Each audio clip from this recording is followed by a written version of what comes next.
Instant analysis of the Jaguars' sixth round inside the war rooms. Dave Caldwell and Doug Marrone. Little work left to be done on this Saturday afternoon, but work has been done in the sixth round. Quarterback Jake Luton from Oregon State coming to Jacksonville with the 189th overall pick, and Tyler Davis, a tight end from Georgia Tech, with the 206th overall pick. JP Shadrick, Brian Sexton, John Oehser, instant analysis, and Brian, they got your quarterback. Well, hey, hold on. I don't know whether I want to call him my quarterback or not yet. I haven't really seen much of this kid. But you had to have someone. Doug Marrone said in the weeks leading up to the draft that they wanted competition for Gardner Minshew. A sixth-round pick, that transferred, played a year of junior college, and then ended up in the Pac-12. That's pretty comparable. And look, this is a team that's up against the cap. They've got $18 million. About 14 of that is going to end up going to their rookie class with 12 selections. So there's not a lot of room. I mean, people are going to say, well, give them competition in the form of Cam Newton or Jameis Winston or Andy Dalton. Well, the Jaguars can't work that into the cap right now. I get it. They can do some things, but that involves putting your future, a bit at risk. You don't like to get crazy with the cap. You like it to be clean. So here's a guy, he's 6'7". He looks like a pro quarterback. He's got a good arm. Again, I haven't seen too much of him, but he's a guy who will come in and hopefully, came in, look what he did. So I don't know that you expect that, any sort of a repeat like that, but a guy who can come in and give you some things in the preseason, if there is a preseason. We'll see. But you had to have a quarterback because you can't just go out and assume you're going to be able to sign a veteran.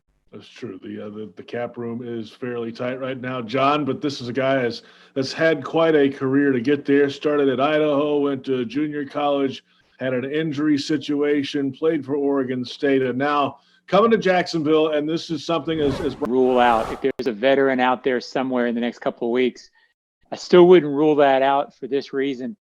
You're talking about maybe no off season, maybe a shortened training camp.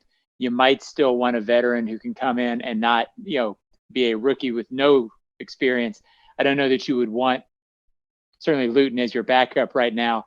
No offense to Josh Dobbs. Who knows what that's going to be. But yes, this is a guy who had a long journey, much like Minshew. I guess 3 years ago at Washington, playing in a game in Washington State, he had a back injury that they weren't sure if he was ever going to play again. So he's been through a lot. He's had the adversity. He's not considered a particularly mobile guy. He admitted that when he talked to me on the conference call. He said he can throw it around. 28 touchdowns, 3 interceptions as a senior. So he takes care of the ball. He puts a great emphasis on that when he speaks too. So this is very developmental. And I don't know that he's the backup to Minshew, but they've been taking the approach the last 2 or 3 years, quarterback late in the draft every year. Clearly, they've taken the approach, we're going to take one until we find one. The other sixth-round pick, Tyler Davis, Georgia Tech tight end, coming to town. He started at UConn and was a graduate transfer to Atlanta to play for the Yellow Jackets. And this is the same kind of deal, right? Developmental tight end at best there at the sixth round. And we'll see what kind of contributions he can make if he makes the team, that he can make on special teams as well. Certainly that'll be his role. Well, and you just keep trying to churn the bottom of the roster until you find that tight end that works for you as well. They were in position to be able to do some things at tight end there in the third and fourth round, but they didn't obviously like those tight ends better than the guys that they took.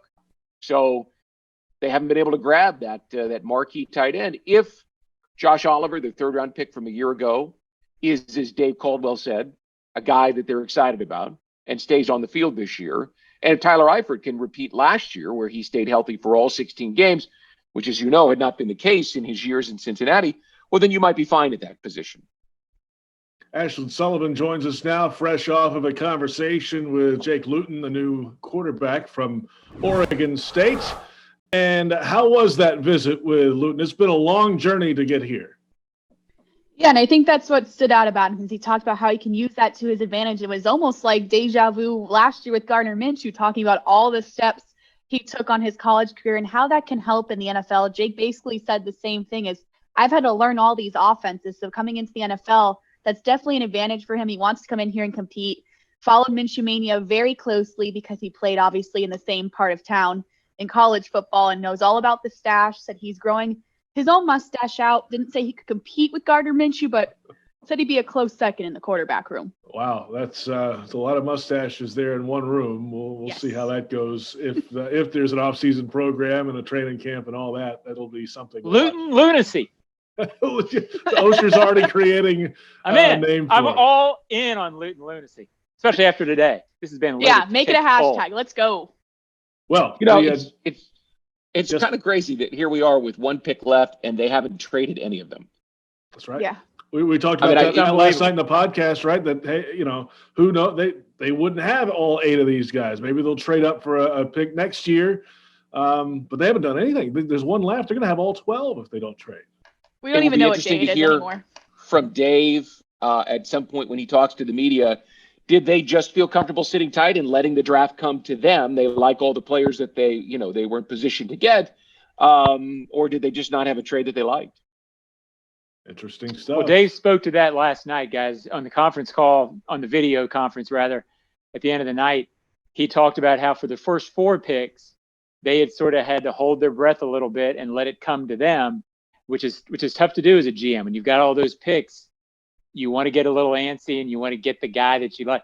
But he said that they had committed before the draft to letting it come to them because they thought this was an unusually deep draft and they wanted to get value at all 12 spots. I didn't think that would flow into today. I figured logically with 8, he would give us a break and at least trade 3 of them away so we could think a little bit. Oh, you're thinking of yourself. Thanks to hey, it's all about me. There is an I in Eifert somewhere.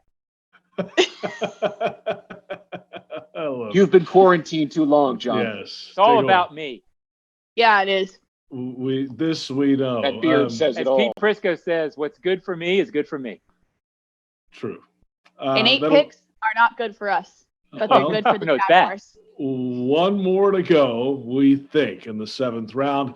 Our next coverage will come up. Actually, Dave Caldwell, Doug Marone will have the live post-draft press conference today. And then tomorrow, you can check out the Jaguars broadcast post-game show of this draft presented by Florida Blue. That'll air tomorrow on the team website and team social media channels. 2 6th-round picks are in. Jake Luton from Oregon State, the quarterback, and tight end Tyler Davis from Georgia Tech. That'll do it for our coverage for now. Presented by Pepsi and Papa John's on Jaguars.com.